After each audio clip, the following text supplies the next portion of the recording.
Hey ladies, and welcome back to my channel. So I'm sorry if I'm going to be looking down a bit. It's just that I am doing it at a different angle, so I'm not quite sure how it's going to work. But anyways, today I went to my fertility clinic. So previously we had been to a private clinic to see a reproductive endocrinologist, and what it is, you just go there for like a consultation and your baseline tests, I suppose. So like your blood work, your HCG, your rubella immunity, AMH reserves, semen analysis, that sort of stuff. And once they kind of clarify that you are a suitable candidate, they then transfer you over to the fertility clinic, which is in the same place. Which is in the same hospital compound, should I say.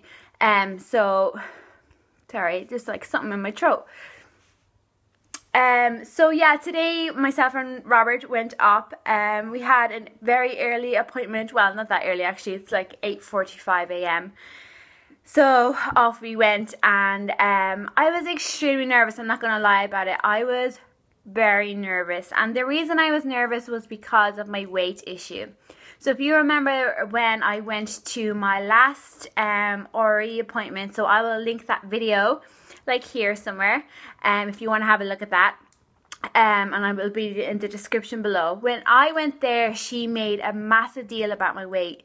You know, I had to be under BMI, or my BMI had to be under 30, which is obviously very reasonable. Like, I'm not arguing with that, but she made a very big deal about it at that appointment. So today we went, and as I said, I was so nervous, but in we went anyways, and we had to do, you know, the consent forms. Like, we had to sign this form about Ebola, and we had to sign forms about have we had any of these diseases or anything, like the usual sort of stuff. Do we do drugs, alcohol, that sort of thing. So after that, we actually then got to see our RE. So it was a completely different doctor than the one that I thought I was going to get. I did see her there, but we didn't have her, which I'm kind of happy about, because the new guy that we were with, he seemed very nice. I found that the old one kind of spoke to me really slow. She was like, okay, we are going to be doing a semen analysis. A semen analysis is to check the, like, that sort of thing. It was really annoying. I was kind of like, yeah, okay, come on, like, I know what that is, like, move forward. But this guy was actually pretty good. You know, he like drew us a picture, and he's like, okay, so we know that your uterus is clear, it has no like dips or bends or anything. He said your fallopian tubes, they're clear, and we know that your ovaries, your AMH is high. That obviously shows that you have PCOS, and plus it's very good because you have a high follicle count, blah blah blah. You know, he drew us like little pictures and stuff, and then he went through. He said, so obviously what we're going to do is ovulation tracking. So so cycle day 1, I need to ring the clinic, and they will set up my first ultrasound. So the interesting thing is, he wants me to do 2.5 milligrams of Femera or Letrozole between days 2 to 6. So I know people do it through days 3 to 7 or 5 to 9, but I've never really heard anybody of doing it days 2 to 6. So if you have done it days 2 through 6, let me know. Or is there like a big difference if I do it 2 to 6 or 3 to 7? But anyways, he wrote on my prescription that I should do it days 2 to 6.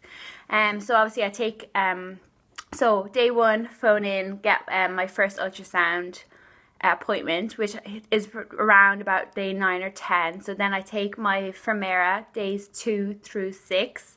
I go in for my ultrasounds, and they will obviously just track the follicles. And obviously I don't know if it's going to work. If it does work, if they see one or two that are big enough, they will obviously give me a they are going to give me a HCG Trigger shot. And I think you ovulate within 24 to 48 hours or something, I think. 24 to 36 hours, and then we have to do timed intercourse after that trigger shot. So I'm happy with that. That's what I wanted. When I first looked into it, and from what people have said on YouTube or on my Instagram account, that's exactly what I wanted. So I'm pretty happy. If you did take Femera, like, when is it usually that people ovulate? So obviously, if you have been following my journey, you know that I don't really ovulate. I've never had it checked by blood work. So it's just based off my temp charts. So far I'm on cycle day 24 today, I think, and there's no clear ovulation. I get false positives on my OPKs and all that sort of stuff. So yeah. So he asked about my weight. He never actually weighed me. He asked me about weight, and I was pretty upfront with him, and I said, look, on the 3rd of November is when I started trying to lose weight, and I have lost just about 10 pounds. So I weighed myself this morning, and I didn't record it because it was just like a last minute thing, I remember, just before we walked out the door, and I weighed 176.0.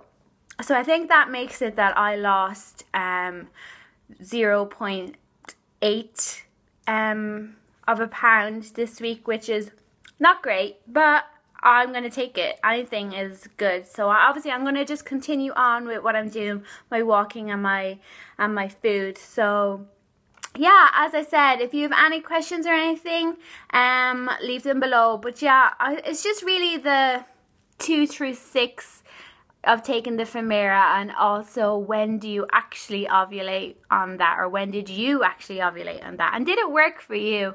Obviously I know lots of people it didn't work because they went on to do IUIs and IVF and all that other sort of stuff, should I say. But is there anybody out there that it did work for?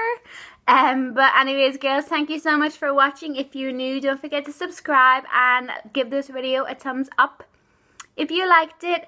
And yeah, I will talk to you soon. Bye, girls.